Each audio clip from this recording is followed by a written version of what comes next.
Welcome, welcome, welcome. It's Saturday. It's the end of the week. And that can only mean one thing. You're with Team Superdad, and this is the wrap-up. Welcome to Team Superdad. Real dads creating their best lives ever. More time, more money, more fun. You are not alone. You're on Team Superdad. Yo, good morning, good morning. It's Saturday, wide awake. I used to know that theme tune on it. It's Saturday. It's good to know you're ready and you're wide awake. So come on up and get set, go. It's Saturday. There's no school today. So what are you going to do? And I There's no excuse to stay in bed. We're waiting here for you. So what? Wake up. Us. Did I tell you I met Timmy Mallet? Yeah, you mentioned it a couple of weeks ago. He said he was mad as you'd hope he is. But still, so far, scandal-free. Yeah, thankfully. Who of all the Jimmy Savile stuff, the most disappointed was Rolf Harris.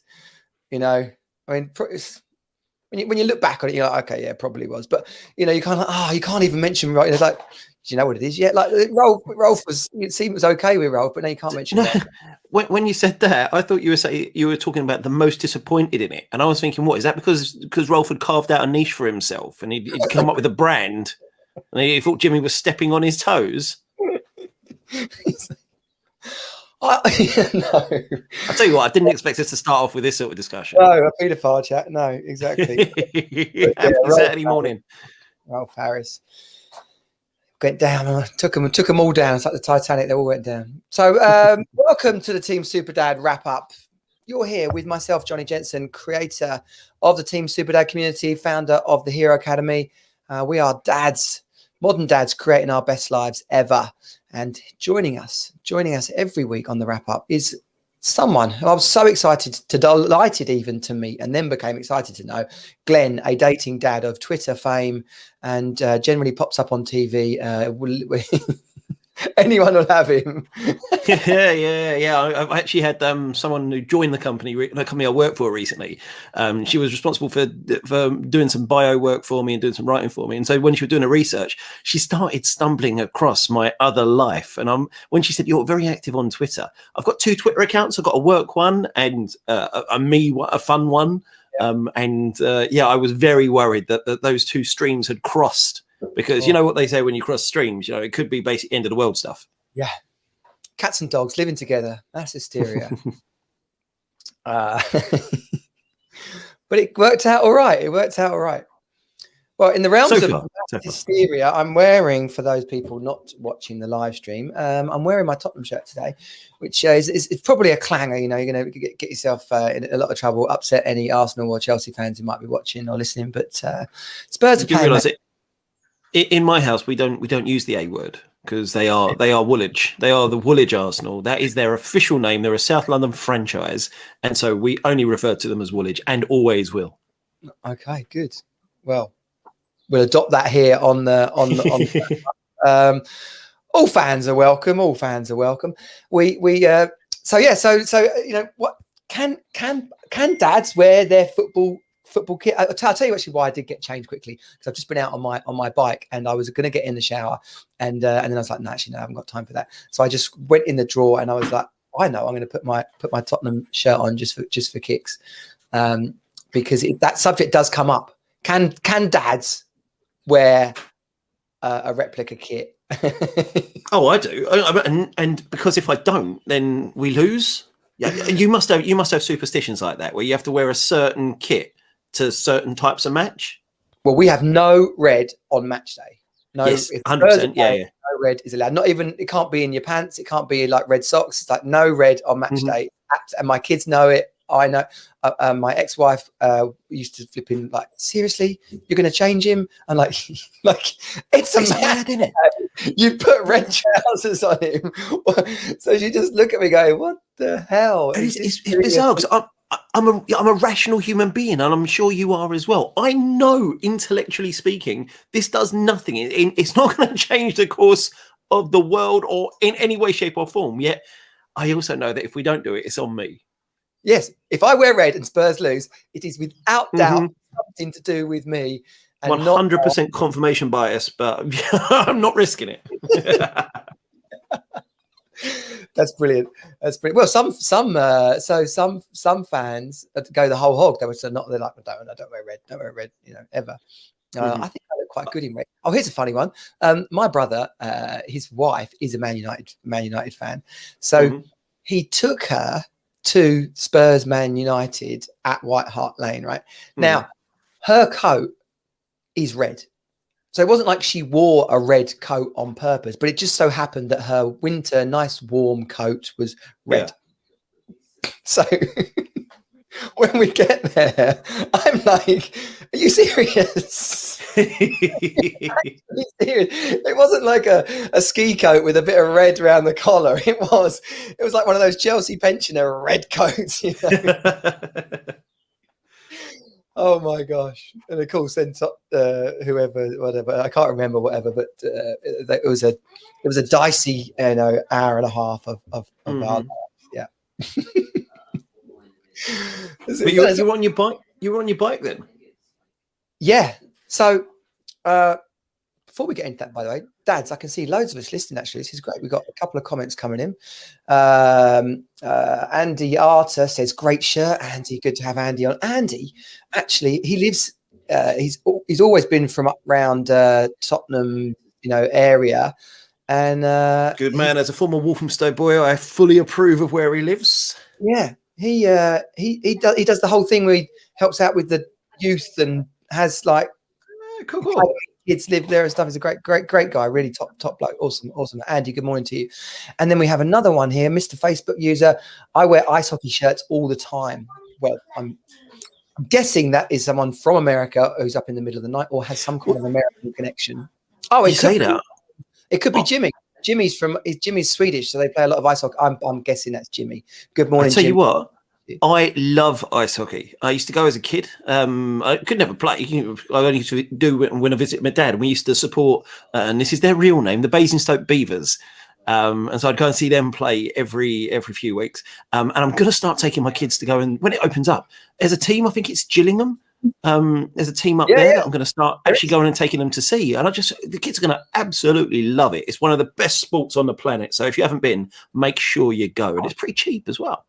Dude, we're coming. The Team Jensen are coming with Team Osco to the Gillingham fannies. Yeah, I'm sure that's the unofficial name.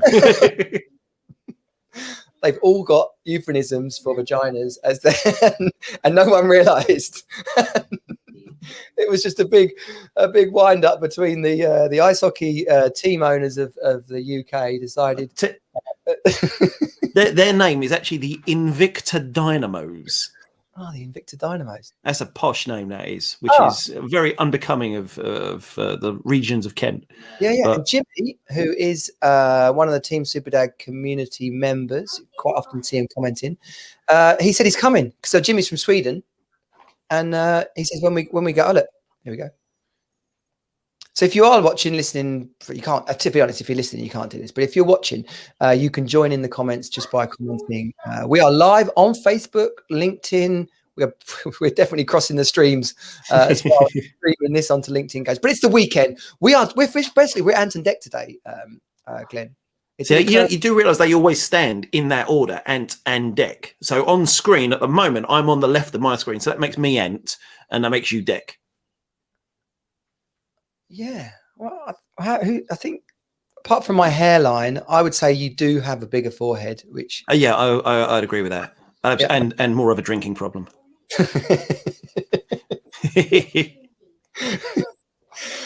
I could go there on that subject.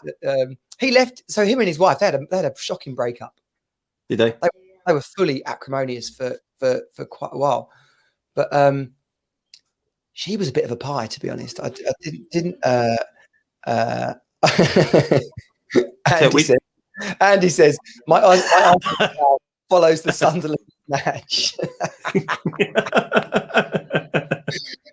Actually, their real name it's confirmed. The Sunderland ice hockey team are called the Sunderland Snatch. So brilliant. So this isn't very PC or whatever. But do you remember at Tottenham, the Spurs fans used to say, sing about Ian Wright, who's got a big fat wife, who's got a big fat wife, Ian Wright, he's got a big fat wife. Do you remember that song? Oh, so I don't know. I actually only started going with a season ticket from about 2007 onwards. Oh, okay. So I'd go to some games. Mostly, I'd go to the away games. My first Spurs game was actually away at Main Road when we were in the FA Cup and we beat them. But there was a pitch invasion and a bit of a riot.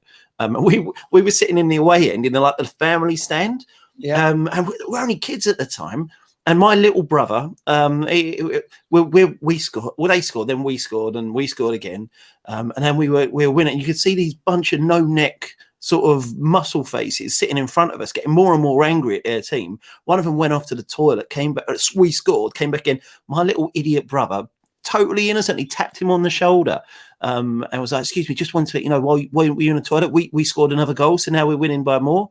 And this guy turned around and started giving us a volley of abuse to the point where we had to leave just as the riots were starting. I'm pretty sure my little brother started that pitch invasion. So it wasn't me. Wouldn't be the first time he's caused trouble. No. Well, did I ever tell you the story about when I derailed a train at a family barbecue summer garden party? You derailed a train? Yeah, we're not talking like a train of conversation or something. No. Like this is a. So I'll tell you the whole story, right? So my dad's friend was like a train enthusiast, yeah, and so in his garden, massive garden, like a couple of acres, kind of thing. He had a replica train on tracks with a flipping. I'm pretty sure it was electric and not steam, but the thing looked like a steam engine, and then it had 3 carriages behind it. 2 of them were kind of closed in with doors, and one of them, the third one, was open, just like an open thing with benches in. And so it's a barbecue. So there's like probably 50, 60 families there, kids. You couldn't get adults in this thing. It wasn't big enough. So the thing's got like 20 or 30 kids in it. So it's going round and round. Now I'm on it, right? And I'm it's kind of fun. But after a while, just going round and round on the train, right? So I've noticed we keep going past this lever. Yeah. So oh god. As we go past, I just lean over and flick the lever without a thought as to what the lever does. Of course. Yeah, because there's always random levers by railways that do nothing, isn't there? It was the points. It was the points, right? So the train and the first carriage that I'm on has gone over the points. I flick the lever, which now sends the changes the track back into the side, and the back 2 carriages completely derail, right? Instant pandemonium, because all the parents are over kind of by the barbecue and the buffet. And it's not Buckingham Palace, but it is kind of a summer party, like the annual, Bob Jones summer party, whatever. And now there are parents running, like kids screaming, crying. Like in your mind, it looks like a flipping Clapham Common train disaster and Clapham Junction train disaster. So I'm thinking I've got away with this, and I thought that no one knew that I'd done it for like more like 30 years. About 5 years ago, we was with my dad, and he goes, I know you did that, you little fucker. How do you know I did that? What are you talking about?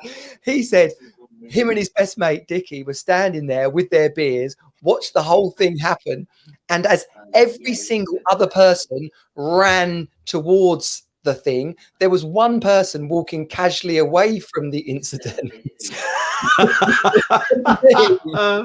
which was me. And as he tells it, like him and Dickie decided, he goes, well, I know who bloody did that. Oh, mate, it sounds like the most British version of a Tom Cruise moment where he's walking away with an explosion and he's in the background putting his sunglasses on. Yeah, exactly that. So, well, you mentioned Buckingham Palace in there. Of course, Buckingham Palace has had a bit of bad news this week, haven't they? I know. Prince Philip, R.I.P. gutted to be 2 months away from your 100th birthday. It was. Yeah, 99, finishing one shy of his century. He's got to be disappointed on the way back to the pavilion, hasn't he? I know. At my school, I went to a private school for a couple of years. When you got 100, you got a cricket bat. 50, you got a cricket ball for 50, a cricket bat at 100. He would, of course, as well as a birthday card from his wife, he would have got a letter from her as well, congratulating him on his. Well, yeah, but only if you apply for it. You have to apply for those things. You don't just automatically get them. Oh, I thought they came with a trumpet and like. Although I do reckon he's the sort of person who would have applied and he would have asked it to happen. Yeah, just for the japes. Yeah. Breakfast, boiled egg, open the letter. Just for our foreign, non-UK listeners, in the UK, if you reach 100, when you reach 100, you can get a letter from the Queen, from HRH Elizabeth. What's her, Windsor? They have to say, but you have to say it properly, don't you? You have to Reginas or something like that. If you write to the Queen, you have to. You can't just say "Dear Liz." you can say what you want, whether she replies or not. Is something else. If you want a proper reply, you have to address it properly. So 90. The royal family are pretty chill. So I've talked about garden parties and things like that. I went to the charity I used to work for. It wasn't Philip. It was his daughter Anne. She was our patron. And so we were doing some sort of celebration of the age of the charity. And she said, oh, I know what we should do. Dinner at one of Mummy's houses. She literally went in the office one day and she was chatting like that. And so, me and, I don't know, 10, 15 of us ended up going for a nice dinner at Buckingham Palace. And you have drinks on the room, the balcony where they do the waving and stuff. Yeah. And that's where you have drinks and walk down the corridor. And then you have this amazing meal. And you got, for every two people, there's a butler. And so there's someone behind constantly just doing these things and pouring wines. And the course after the course, it wasn't an age thing. It was David Dimbleby. He was our president and he was retiring. So I was doing the after dinner speech. It was pretty cool. Because I met him loads and through charity stuff. He was retiring, so they'd asked me to do the speeches for after that. So I had HRH and David on one side, and then CEOs and whatever's on the other. But some of the people around the table were Americans, and of course, for me, the meal was planned and prepped and wine and everything like that. Yeah, I'm a good Pokemon boy. Well done. Sorry, my son's here and putting big thumbs up, and he's I don't know quite what he wants, but so these Americans, they were saying, hey buddy, can I like that? And my accent isn't as good as yours. They asked for a Diet Coke. He said, Diet Coke, sir. You do realise I just wanted to be sure because the meals have been intricately prepared and the wines match the courses. And he said, no, I want a Diet Coke. So no problem, sir.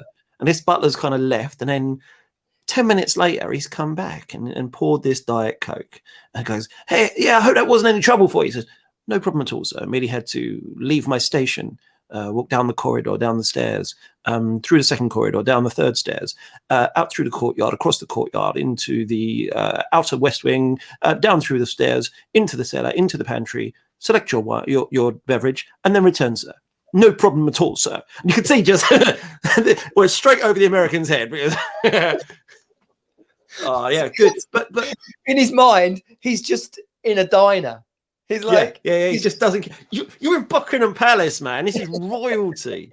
But the royals are lovely. They're really, really nice. And as much as they are kind of not exactly in touch with the average Joe, they're not going to be coming down the Invicta Dynamos with us. They're nice people who do a lot of good stuff. Now, whether you're a royalist or not, you got a job, and that job comes at a horrible price of no life. They work 6 days a week, doing 5, 6, 7 functions a day. Yeah. And so you're just going from place to place. How do you do? Constantly. The same conversation. Whether you agree with it. Yeah, whether you agree with the whole principle of it is irrelevant. These are human people who go and do this, not just for, if they stop before Harry, basically there wasn't an out. You just had to do it, not just for a month or a year, but 50, 60, 70 odd years of doing the same thing every day. I've got all respect for Philip for what he managed to achieve for all those years. Yeah. And I had the radio on yesterday, and it's funny, isn't it? You can imagine they had like red pill, blue pill, like they've had for ages. They've had what we're going to do on his birthday and what we're going to do if he dies. Like flipping, grab the file. Let's roll it out. Like so, yesterday they grabbed the right file, eh? Yeah, imagine. Oh shit! A mate of ours. I diverged for a second. A mate of ours was in the Navy, yeah, and they were in some big NATO sea exercise, like war. I'm going to mention his name, Steve. If you're listening, good. This is for you, Steve. He was like, whatever, third chappy, second row down, radar doodah guy, yeah. And he was like, 11 a.m. right, mission starts, yeah, and he presses the go button on his thing, but he presses the wrong one and reveals his like ship, right? Instantly, mate, they get knocked out of the game. So he would have been like me at the train crash. He would have been like, I'm just going to go. just a rowboat rowing slowly away. Yeah, rowboat. Brilliant. So that would have been happening all across media companies yesterday. They'd have been like, right, get the right file.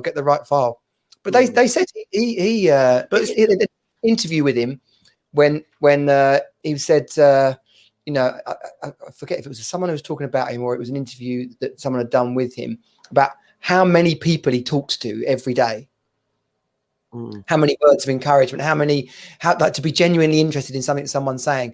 And then out of the 1001th person, he accidentally says slitty-eyed something or other and gets absolutely caned across the newspapers. Not saying that's okay, but it's always a shame how that like all the good stuff just is accepted as standard. Yeah, thanks for that. And then one clanger and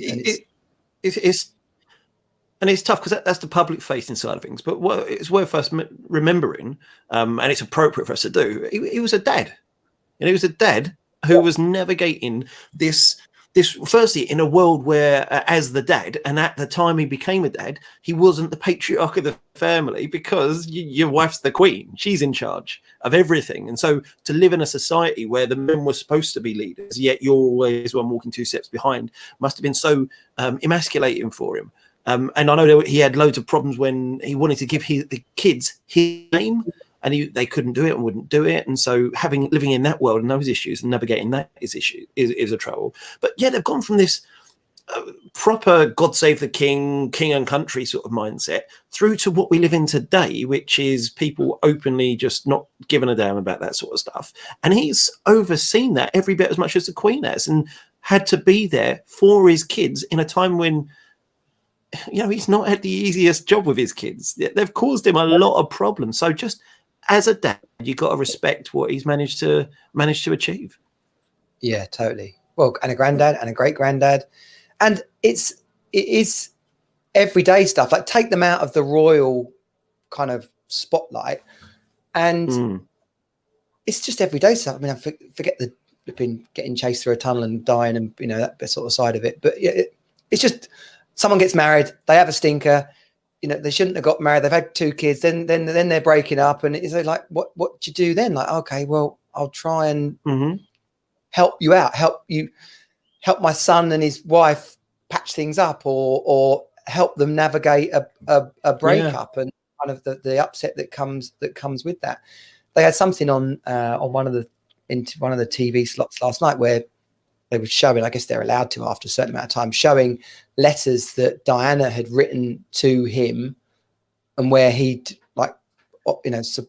help, like saying, "Oh, it's a bummer," like your typical kind of dad, not stepdad, father-in-law type stuff, where you're saying, I don't know what to say. I wish I could do something here, but I don't know how to help this situation out.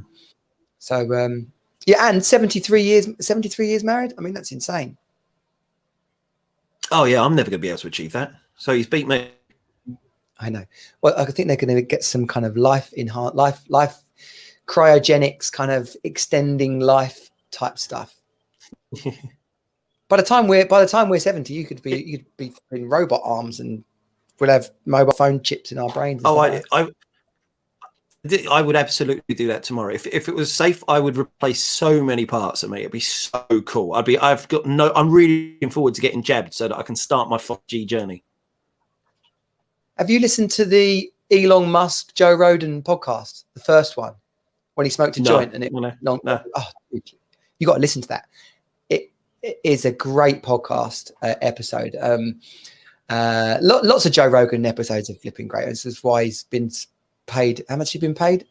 Flipping $50 million, I think, by Spotify. Some insane amount of money. No idea. Lots. Yeah, Joe. So Elon Musk is on the show, yeah.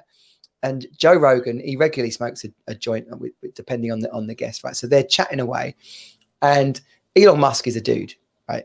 I'm sure he's going to end up taking over the world and turn out to be like a Superman bad guy, like he's Lex Luthor basically. But they're talking about biohacking and kind of putting the internet in our brain. So when you have a thought, you won't know whether you're going off to Wikipedia to pull the thought or whether you're going into your own memory banks. You'll just be like, tell me a joke. You'll be like, okay, easy. I've got loads here. Do you want one about, do you want to knock one or a my doctor said, so then Elon Musk says, well, who's to say that isn't evolution? Like we're messing with human evolution. And so he says, who's to say that we didn't, that this scientist wasn't given that stuff as part of the evolution of man, that he was supposed to be here now to put it in, and that's how the internet and people connect up. So then Joe Rogan smokes this, sparks up a joint, yeah, and offers it to Elon Musk, right? So Elon Musk has a couple of tokes. Then they have a conversation about smoking joints and stuff, and then Elon Musk's. Then in the background, you can hear this beep, beep, beep, beep, beep, beep, beep, beep. So Elon Musk in his kind of funny voice, he's like, oh. And Joe Rogan says, what's up? And he goes, I'm kind of guessing I shouldn't have done that. Because the Tesla share price dropped flipping whatever, $100 million.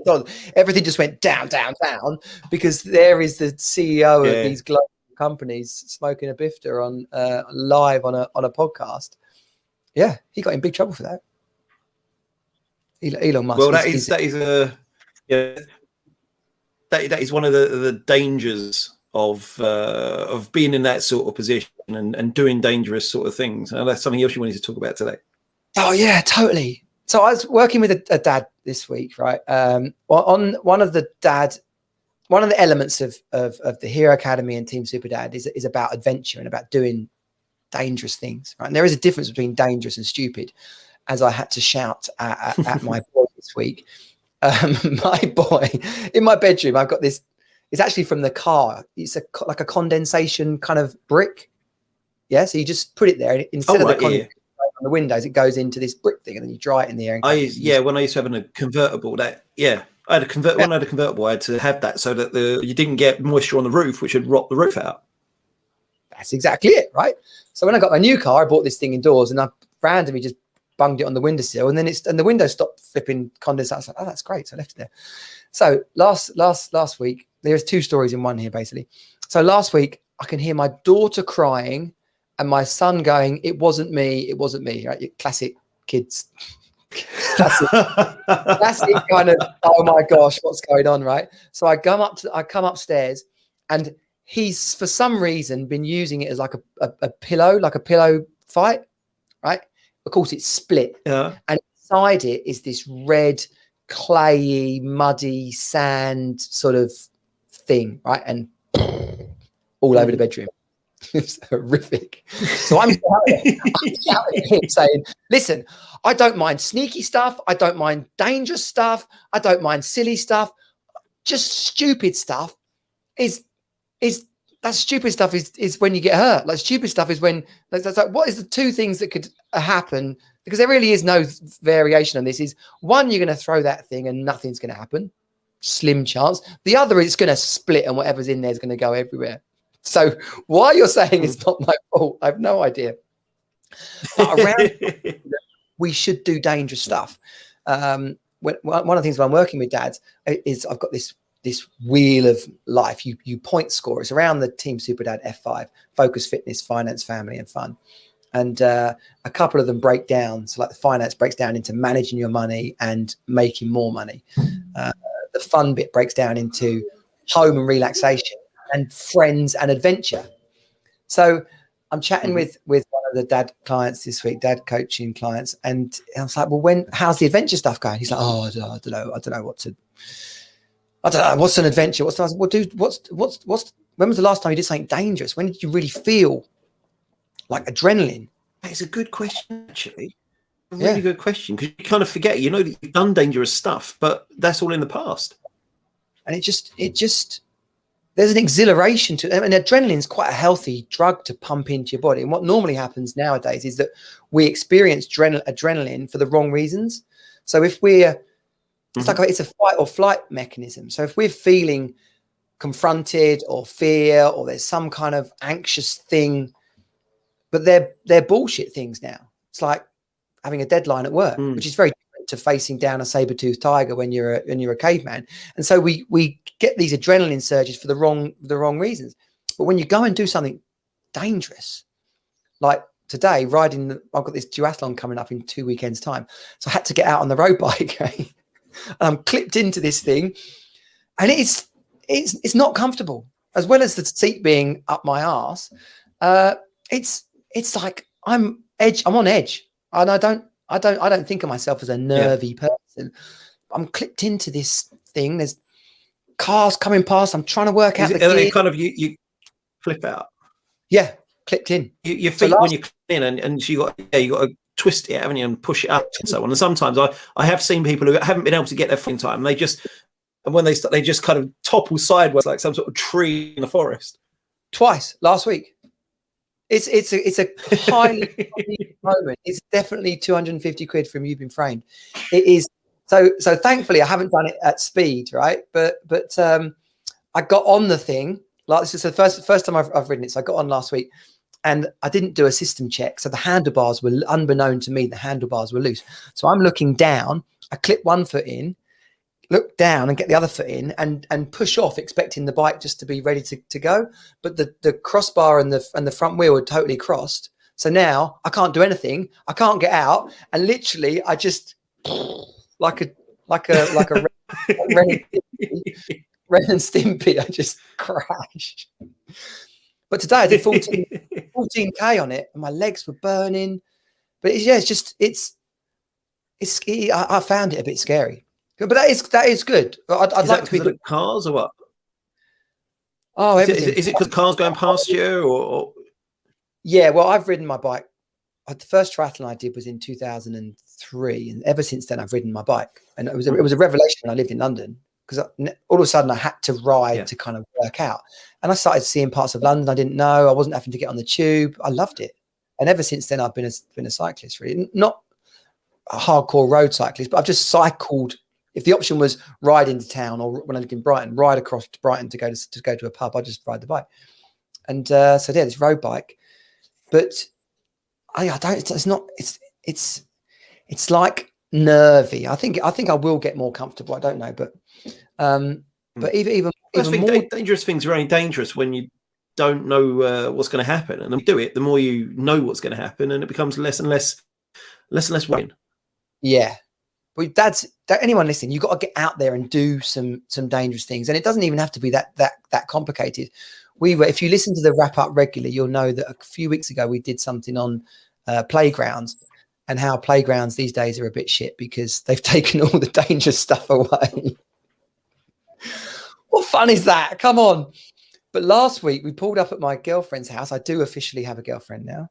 And we're not going to mention her name because that wouldn't be the right thing to do. But she is awesome. So thank you, universe, for putting her in front of me. So we're at her house. The kids are there. Oh, I'll tell you about the kids met her for the first time. And there's this in the playground up the road from her. It's a giant rope-based A-frame climbing thing. So my kids, in a second, are up the top of this thing. I mean, it's higher than a house. It's easily, it'd be like sitting on the roof of a that's pretty high. That is pretty high. Yeah. There's definitely danger involved, isn't there? Totally. So they're going, Daddy, come up. So I was like, yeah, of course I will. No worries. So I'm climbing up this thing and it's windy. And I get to the top. I was like, bloody hell. I was consciously gripping, like seriously gripping onto this thing, but just aware of my mortality and thinking, but also instantly going, oh wow, I'm actually a bit scared up here. This is a, and so my encouragement around those kind of times is do it. But rather than run from the feeling, is just sort of pause for a second and be like, oh, okay, this is you got to enjoy those. You get those drugs coming through your body very often, so it is about like all the fear, but do it anyway. Yeah, totally. And it is all around us. You can't just flipping drive like a nutter these days. But yeah, riding that bike fast, climbing that climbing frame fast. When we can go and do things. Have you ever seen that? In Wales, up in Snowdonia, it's an aerial runway, but you're like strapped into it like Superman. It's the longest rope death slide. Are you talking like a zip wire thing? Yeah, zip wire. That's it.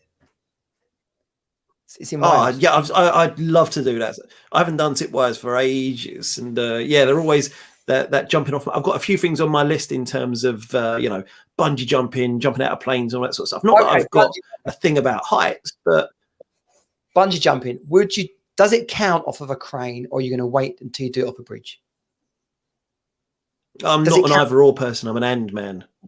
Yeah, of course it counts. You jumped off of something with a rubber band on your legs. Okay.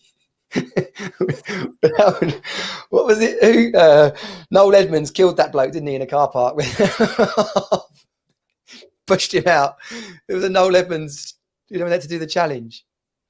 Bungee jumped him off a crane. I didn't know he killed someone. He did. I'm gonna Google it.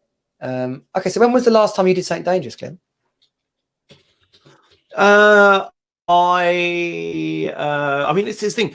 It's definitions of dangerous, isn't it? I told someone that I thought they looked fat in their clothes. That's pretty dangerous, but it's all remote, so the danger's lessened. There's danger of I stood up to a friend, I didn't like how they were acting. That's danger, but it's not danger to life. That's danger to relationship.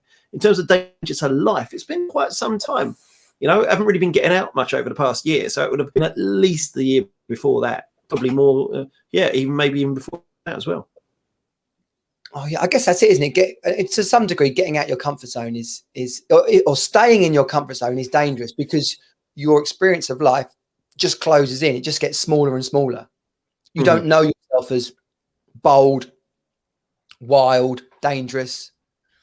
But I mean, that being said, like I was saying about it being the past. When I look back, I've done it, not finished it, but yeah, I've been up through the Himalayas to Everest. I've canoed along rivers and along the Thames.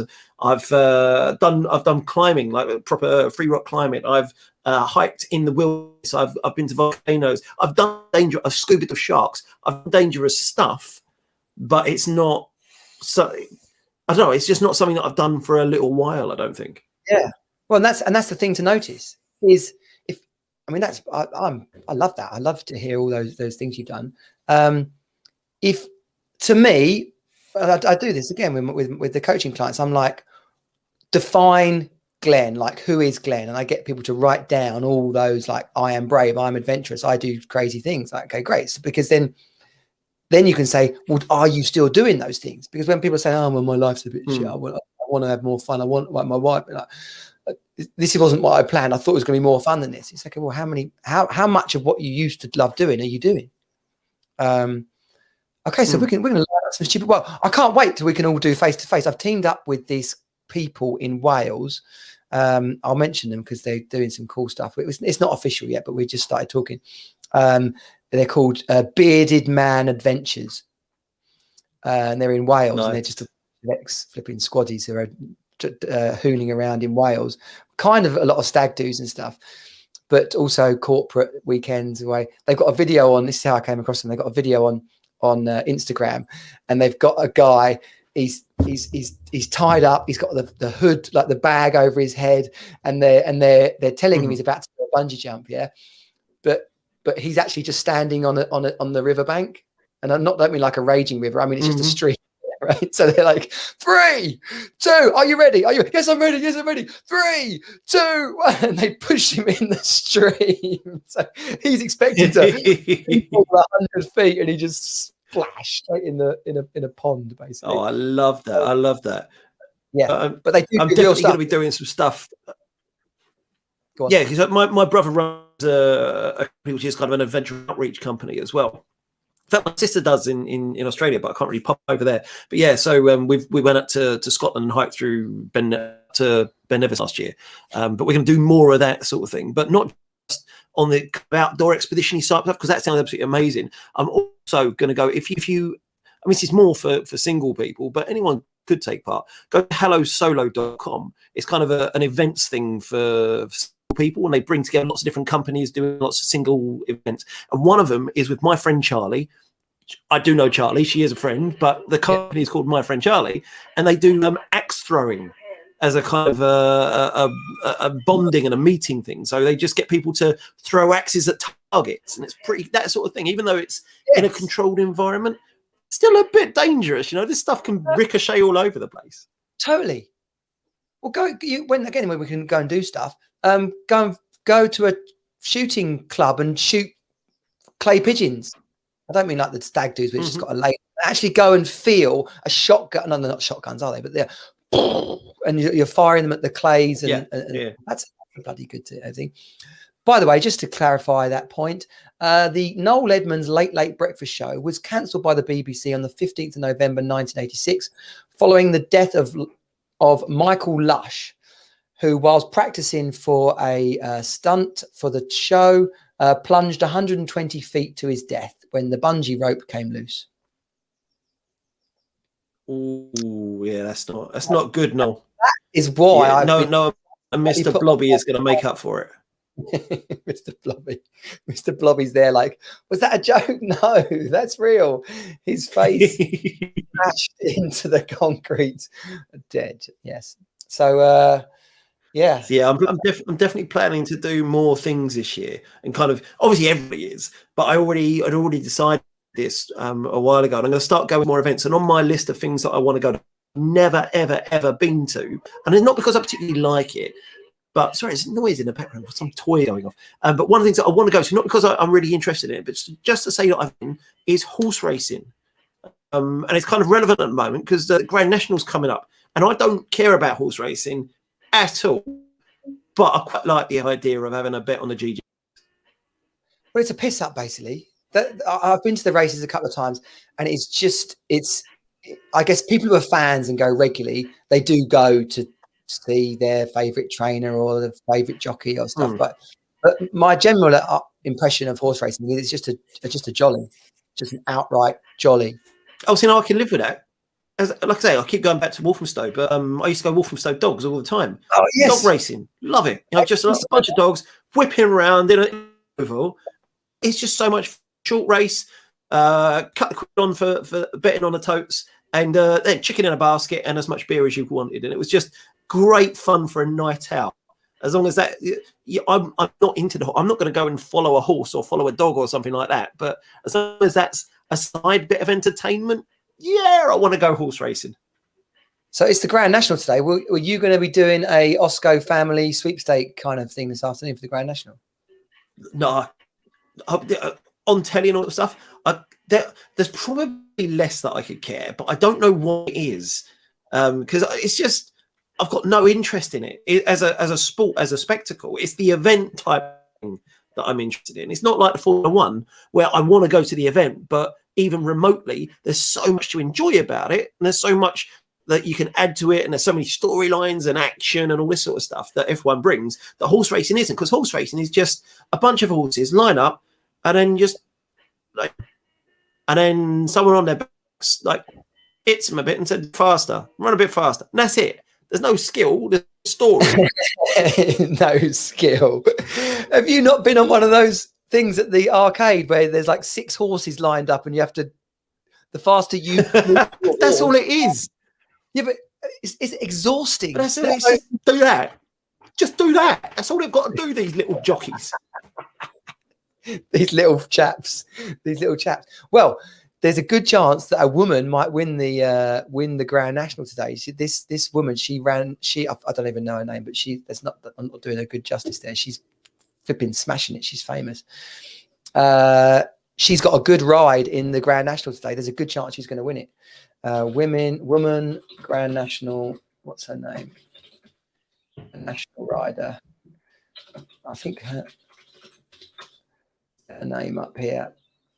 I think I know of. There's someone. Is it Frankie Dettori? There was a Lester Piggott. Lester Piggott. They're the only jockeys I've ever heard of. I don't know. It's not a sport for me. Well, I tell you, a bit like going to the football, like taking someone to the football who doesn't like football, and as long as it's not a 0-0 flipping bore fest, or going to a concert, going to a rock concert that I'm not really into heavy metal. Could I enjoy a heavy metal concert? Probably. Just the sheer noise, the mosh, the sweat, the flipping, just I think the adrenaline of it. When you're trackside and 15 horses thunder past you and the ground shaking and the noise and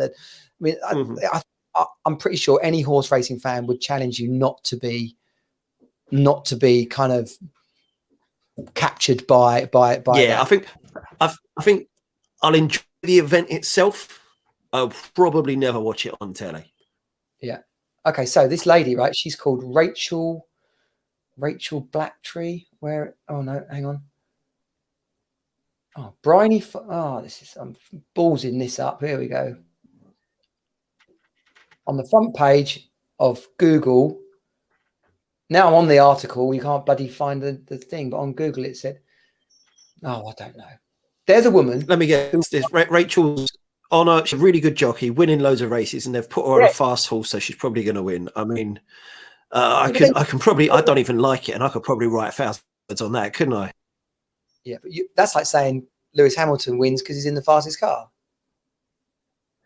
Oh, no. See, now there's so much more to it than that. Yeah, there you go. I'll go head to head with a horse racing fan any day of the week in terms of what's more complicated, what's a better sport. And Formula One is a sport. I would play on that hill. Rachel Blackmore. It is Rachel Blackmore. She's got a good chance of winning the Grand National today. So I think that'd be quite a laugh, quite a good. Well, she actually, do you know what? She's a really cool woman. She has been. I saw her on TV, and she goes, "Can you stop talking about me as the first woman this and the first woman that? I'm a jockey. Forget all the other stuff." I absolutely love that. Yeah. Talking about really cool women. Haven't you've made a bit of progress with the pretty cool women in your life? Do you want an update? Okay, it was so good. If you've been listening right till the end of the podcast, you get to enjoy the update on my love life. We are definitely officially in the G word now, which is cool. This is cool. I'm kind of enjoying the feeling now, rather than it being like a weird kind of I don't know, wearing a hat. If you never wear a hat before, okay, I'm actually looking forward to seeing her. I'm texting her good night, or I'm kind of stuff like that. So she met the kids for the first time last week, and I shared on last week's wrap up, or 2 weeks ago, the story of when my dad randomly introduced us to one of to a random woman in a burger bar. So I was conscious for it not to be like that. Plus, I've not had any kind of girlfriend for 5.5 years. So it's the first time they've experienced me having a girlfriend, let alone meeting her. And it went really cool. It was just natural. We had dinner, we played Pictionary, and And there was some concern about, should she stay? Should she not stay? But I was like, do you know what? I'm not just got some bird round for a shag and the kids are going to meet her in the morning as she leaves. Like, it's not like that. So when is it going to be, or what do you do? Do you like my dad's story? Oh, we'll go to a burger bar and I'll introduce you and then she'll go, and or actually just make it normal.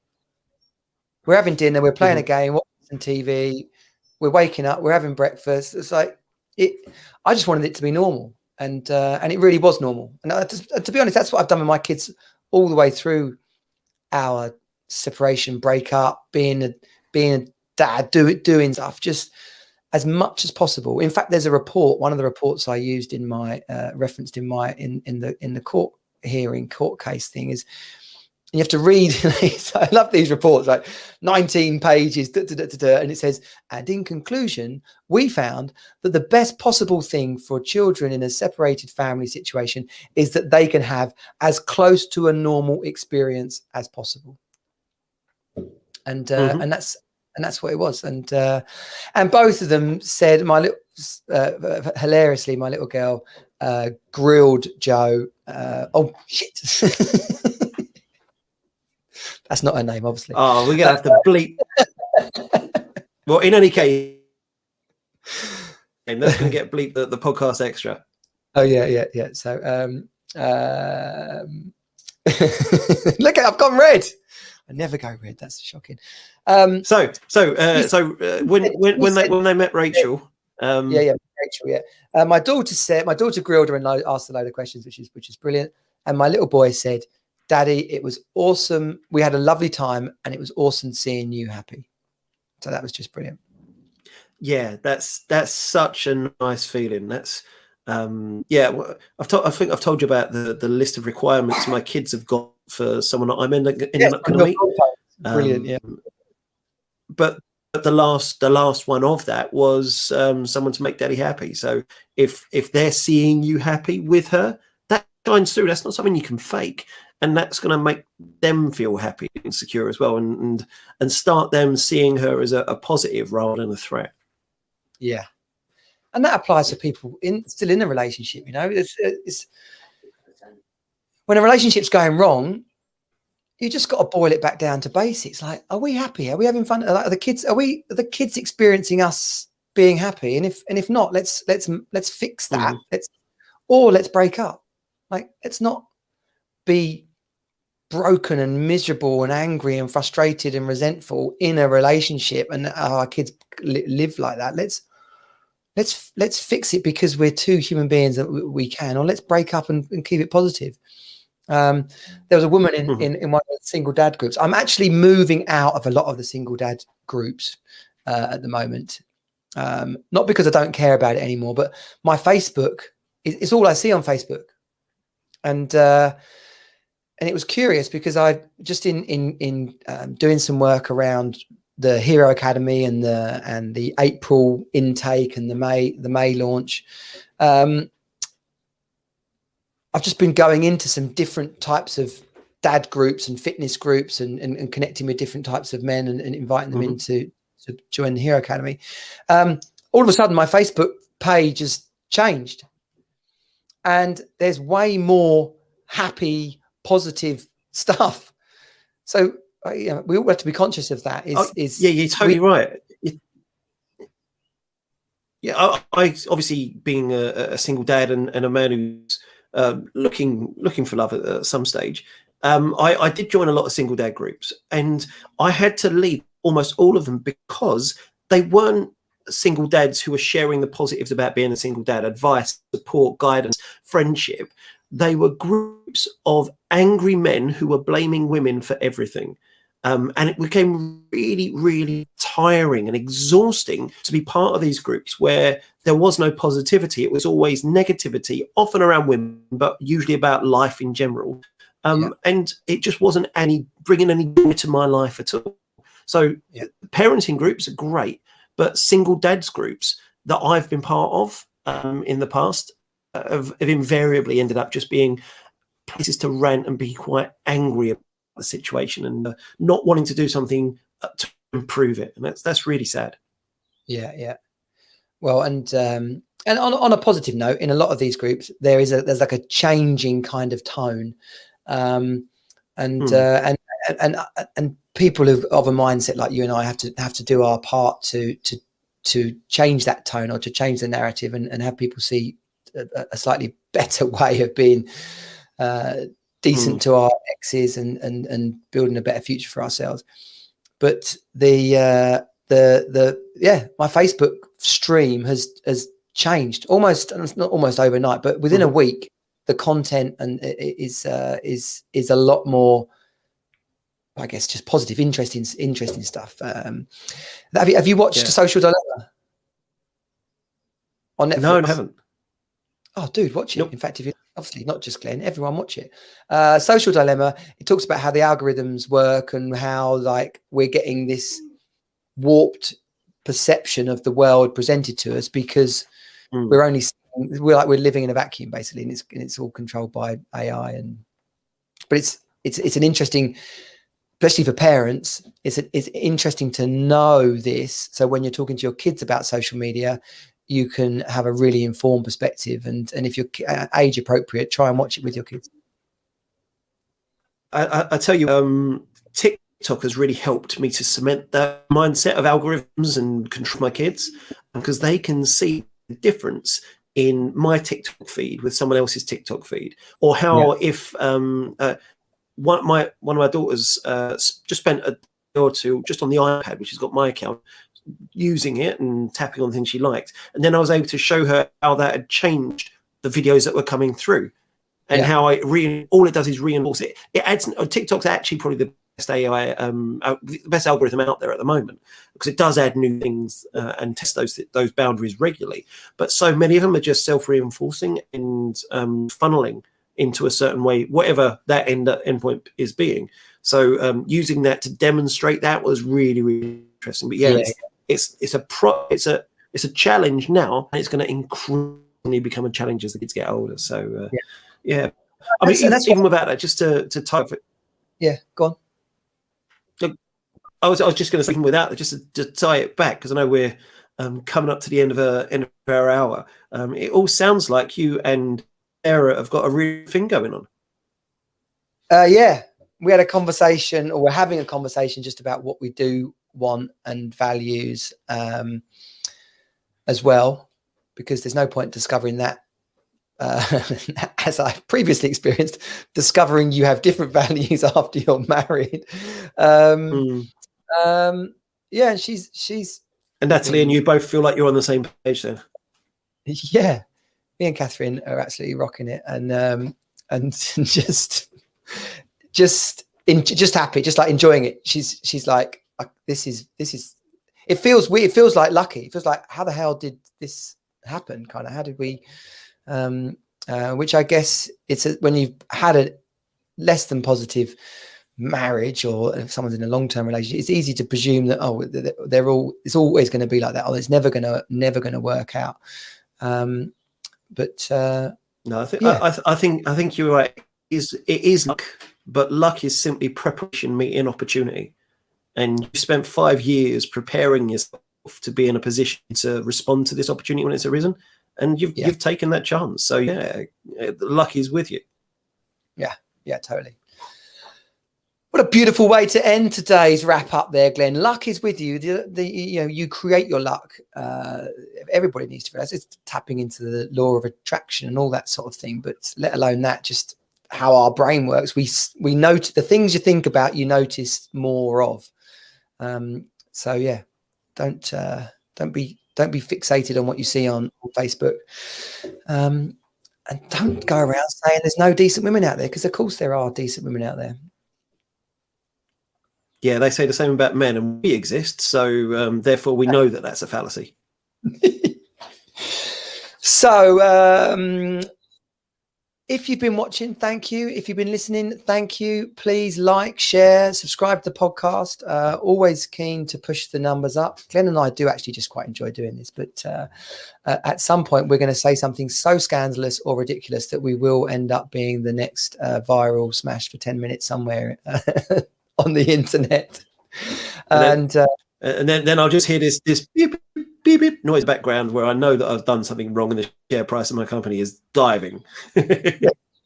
And you see the woman from your company that was checking out both your profiles. You just get an email. Come and see Tina, please. Shit. Yeah, I'm going to go and spend a week off now with my kids and try and do a few bits and pieces. And I was going to be doing some time in the garden, but it's a bit grotty and rubbish out there now. So I might put that off until we've got a day of sunshine. Yeah. Good to see you, Glenn. Team Superdad, friends, family, members all around the world. We'll see you next week on the wrap up. Bye. This has been Team Superdad. Find us at teamsuperdad.com. Join the program and create the best life ever for you and your children. You are not alone. You're on Team Superdad.